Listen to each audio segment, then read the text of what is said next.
Some people don't treat you badly. They just treat you normally while expecting everything from you. And the dangerous part? You don't even notice when respect quietly leaves the room. This is not a story about leaving. It's about the moment you realize you were never staying by choice. Rhea worked in a small office. Nothing fancy, just files, deadlines, and long hours. She wasn't the smartest. She wasn't the loudest. She was the one who stayed. If someone made a mistake, Rhea fixed it quietly. If work remained pending, Rhea stayed late. She didn't do it for praise.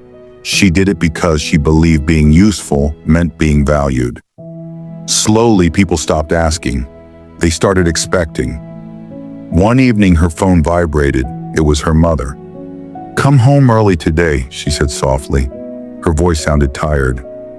Rhea replied, "I'll try." There was a short pause. Her mother said, "Don't rush. Just come if you can." Rhea looked at the clock, looked at her desk. She walked to her manager and said, "I need to leave on time today." He didn't look up. "Just finish this too," he said. "You always manage." Not please, not thank you, just you always manage. Rhea nodded, because she always did. That night she reached home late. The house was quiet. Her mother was asleep on the sofa, TV still on, volume low. On the table, dinner waited, untouched. Rhea whispered, "Ma." No response. She turned off the TV, covered her with a blanket. As she walked back to her room, her phone vibrated again.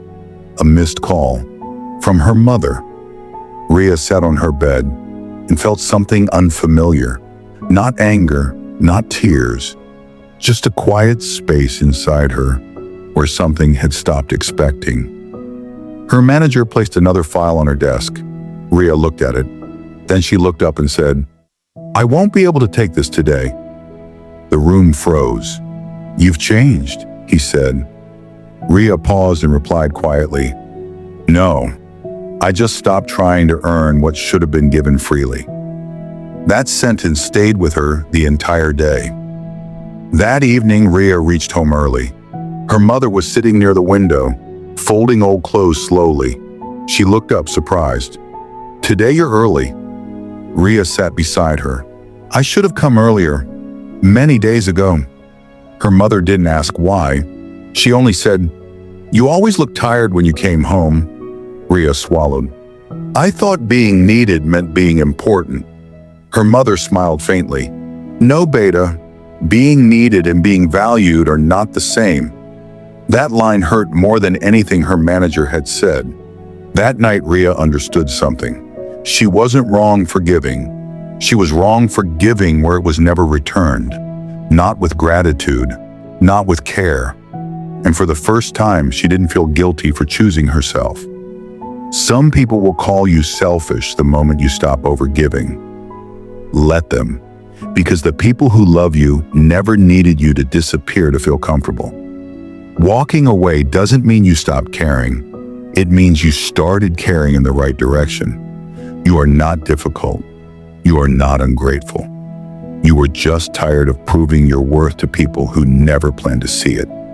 Have you ever felt taken for granted without being treated badly? Tell me in one word in the comments. I read every single one.